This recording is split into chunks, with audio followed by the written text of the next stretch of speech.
Today we're going to be replacing the front struts on this 2010 Toyota Highlander 3.5 liter limited. You have to be a little careful. If you've got the sport version, these struts won't work. Pretty much any of the other ones, base, limited, whatever there are, they work. But the sport version requires a different strut. As part of this job, we're going to need to remove these two windshield wipers. So I've taken a little tape and kind of marked exactly the angle that they're on there to make it easier to put them back on. Just to make it idiot proof, I kind of noted that this one over here was the driver's side.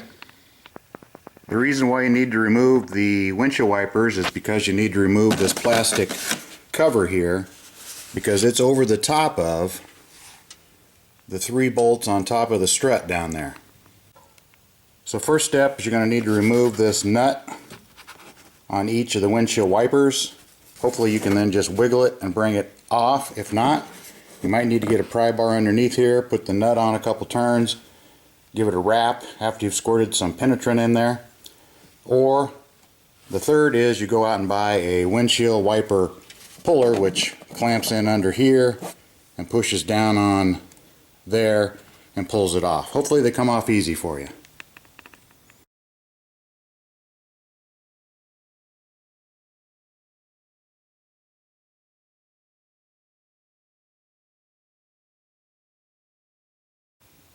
There are a couple of these little plastic trim hold down pieces here.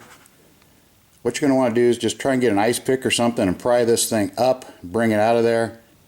If you break it, no big deal. Just go to the automotive store and buy something that'll push in there and grab that hole. Also holding on that plastic cover are several little clips, I'll call them, in the front here. I'll show you, they're like a fish hook. You just need to push them back and pull them up through the hole.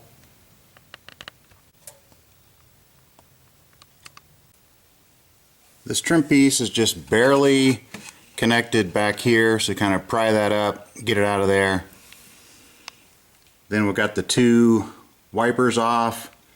We'll work on getting those clips off across the front, and it should just lift up and off.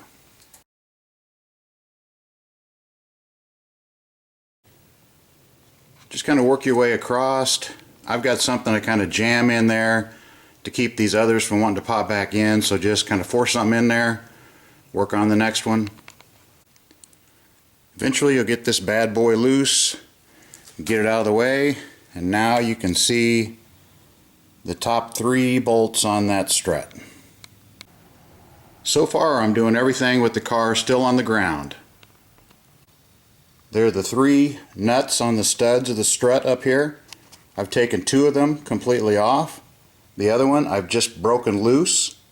These were a lot tighter than I would have thought. I had to pull pretty hard even with this 1/2 inch to 3/8 ratchet. Gonna go do the same thing to the other side. Here's the 2 new struts. They're slightly different part numbers. One's a left, one's a right. Basically the only difference is where the brackets are for the brake hoses and the little idler arm.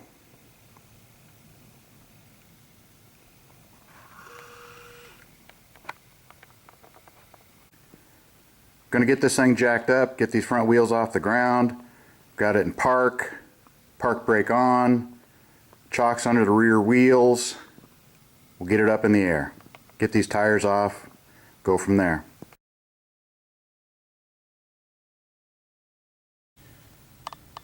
We're over here on the passenger side. This is the reason why we're doing this job. This one here leaked the oil out, so the seal up here in the top of that shock gave way and dripped oil all over here. It's a little harder to see because it's been quite a while since I noticed it, so it's kind of dried up and got coated, but I've got a picture of it I'll insert here. We're over on the driver's side now. This one's cleaner. its boot is ripped up there, but it has not started leaking oil, so it's not saturated all over the place with oil. I'm going to do one side at a time so that I've got a reference. As I noted earlier, there is a left and a right strut. Basically all you need to do is this little piece here just clips on there, so it'll just pop right out of there if you just pull on that. There's these two big bolts holding it in. There's a little bolt here holding on a bracket for the brake hose.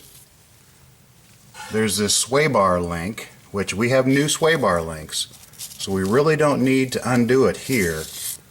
We just need to get it loose down there and throw the sway bar link away with this old strut, put the new ones on. There's those three studs that stick up there. We loosened one of the nuts and took two of the nuts off. The one nut remaining is going to hold it in place till we're ready to pull it off.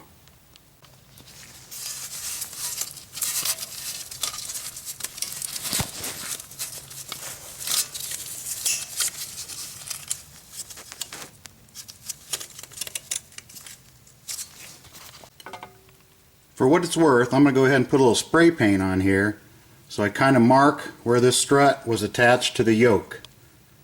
You're still going to need a front end alignment after you're done, but at least you might be halfway close.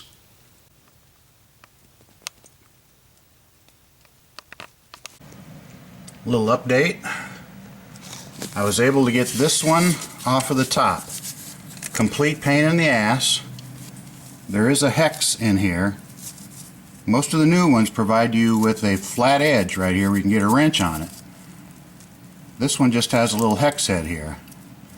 These threads are extremely rusted, so I took a brush, cleaned them best I could, pounded my Allen head into there, cleaned it out with an ice pick first, pounded the Allen head in there.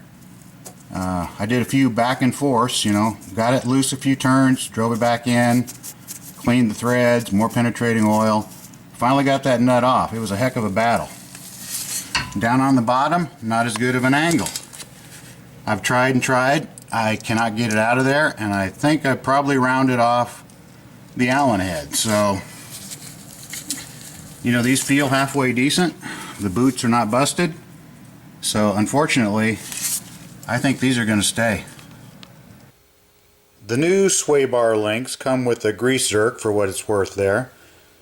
The other super nice feature is that somebody said, hey, let's go ahead and put a flat spot where somebody could actually put a wrench and keep that stud from spinning while they tried to back off that old rusty nut. Yeah, but then some guy at the factory, he said, nah, that's too complicated. Let's just drill a hole in the end of that bolt and then we'll put a hex head in there. So somebody can try and pound a hex head into some old rusty hole and hold it while they use a wrench to try and back off some broken nut. Well, that didn't work so well. If you take it to a shop, they're going to take a torch and they're going to hit that nut with the torch and then pow, blow it off of there, because it's dang near impossible sometimes to get that nut off of there. I was able to get the top ones off, which is off the strut, which is what I needed, but I finally gave up before I caused any damage on the bottom ones and just used the old sway bar links. I doubt I'll ever do it, but maybe someday I'll get my buddy with a torch to blow that nut off of there and we'll plop these things on. And then what do you know, this thing's just coming right off. In theory, that's the way it's supposed to work. This Allen head that I'm using in here was a number 6 Allen, and the nut was a 17 millimeter.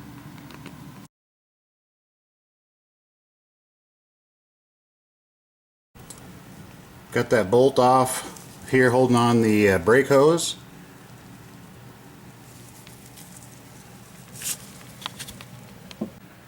Sometimes you got to know when to give up. So before I screw up this bottom sway bar thing anymore, I'm going to abandon that. As I mentioned, the rubber and everything feels good in them. I'm going to go ahead and take these two big bolts off. Secondary backup plan is when I take these things in for an alignment, I may talk to them about having them get that bottom sway bar link bolt off of there.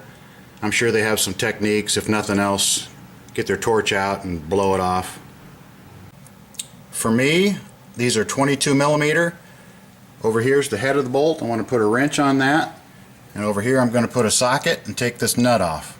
22 millimeter. My electric impact got the first one, won't get the second one, so we've rigged up a breaker bar and a pipe here. Now once you get that second big nut off of there, when you take that bolt out, this whole yoke, the disc, caliper, all that's going to want to flop down. So you don't want to let it come out too far. It could pull the axle out of the transmission. You don't want that to happen. So you might want to put something under here to just keep it from going down too far. Now we have everything loose down here on the bottom. So we're going to want to come back up here to the top and get this last nut backed off and get ready to grab it once it finally comes off. These three nuts up top were 14 millimeter. Might want to take a towel or something and just kind of cover up that CV joint boot. So once you get close to having that nut on top disconnected, just kind of reach around on the bottom, grab your strut, get that thing off. This one sort of stayed in place, came down, worked it, had to work it kind of off of this knuckle here, and then around these cables, kind of came out over on towards the rear over here. Now we're doing a sanity check. Looks like we probably have the right part. As you can see, two of these things are the same, one is different, so obviously this one in the middle here is the one for the driver's side. This top piece with the studs in it will rotate independently of here. So you want to get them on the ground. Here's your old one, stud straight up. Get a stud straight up. Now you can put it in. I'm doing this demonstration on the old strut, but with your new struts you want to go ahead and measure this distance here and make sure that your yoke is smaller than that. If for some reason this comes from the factory squeezed in a little bit and you get this thing bolted in up top and this thing doesn't want to slide over the knuckle, you're going to have to fight it a lot. So if you can find that out ahead of time before you put it in, you can take a hammer or something, maybe get yourself some kind of a wedge, drive some kind of a wedge in there and spread those apart if needed. You want to be careful in all your finagling that you don't rip up your boot covering the CV joint. You might want to take a towel or something and just kind of cover up that CV joint boot just so you don't hurt it when you're putting in this new strut. Got these three to line up here, snugged them, just turned them on a little bit. Then I got these two bolts down here, not quite snugged up, but they're in the hole. I'm going to check and see if there's anything I want to do with alignment. I'm not sure there's a lot I can do here at home. And then we'll just put this piece back together, screw on the old sway bar link, and we'll be pretty much done with this one after we tighten those three nuts. The new nuts that came with the strut are 15 millimeter instead of the original ones that were 14. I'm just going to use the new ones, 15 millimeter. Okay, here's a little shot of how it's supposed to work. Now I took a brush and I cleaned those threads. I took that Allen head socket. Well, first I cleaned out that Allen head hole with an ice pick. Then I cleaned those threads.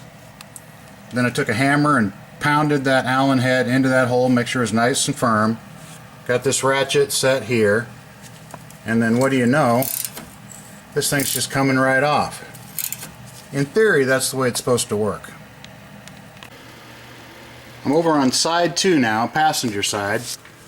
Got these two big nuts here loose, one bolt out.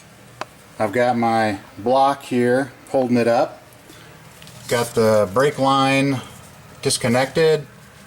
On this side, this thing worked as intended. So now we'll go get those top 3 nuts, get that last bolt out of there, pull this strut out.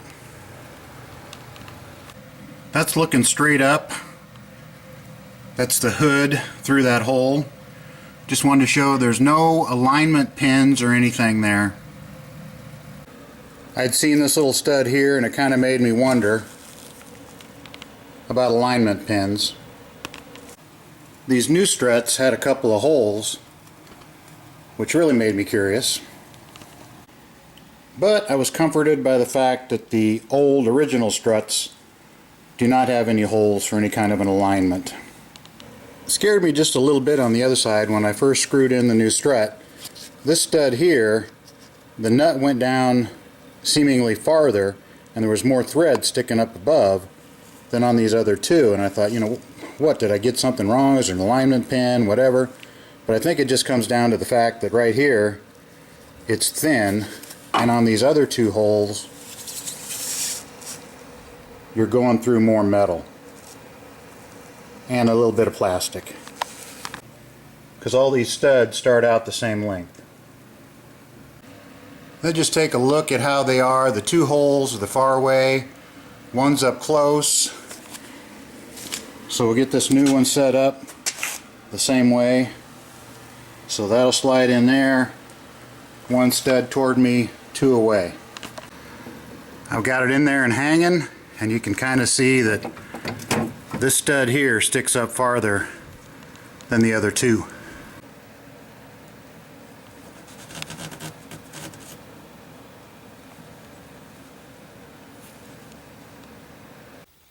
Mystery solved. Turns out I was not crazy. That stud is sticking up farther than what I remembered on the original, but there's a reason. The original had a fat nut. Now I decided not to use these nuts. I could have probably, but these were 14mm and the new ones were 15. Doesn't make any difference, so I'm just glad that the mystery's solved. Just a little tip, you might want to get that bolt through there on that sway bar link before you get everything tightened down up top, because right now it doesn't want to line up. So I just loosened it, I'll work it in there, retighten the nuts on top. I guess the alternate solution to that is you can put a little pry bar under there and push up on that torsion bar, and that'll allow you to line that up. Once you put a bar under there, this thing moves up easy, no problem. Popped right in. On the new struts, this mount here for the bracket looked identical. There's a little hole in here where you basically pop the little finger in there, then it flops over, and a little notch in the bracket aligns with that rib right there, and then it should line up with that bolt hole. Mine didn't. I fiddled with it for a while and I finally said forget it. I just took this little finger that's supposed to go in that hole right there and just bent it out so that I could move that bracket back and forth and get the bolt hole to line up.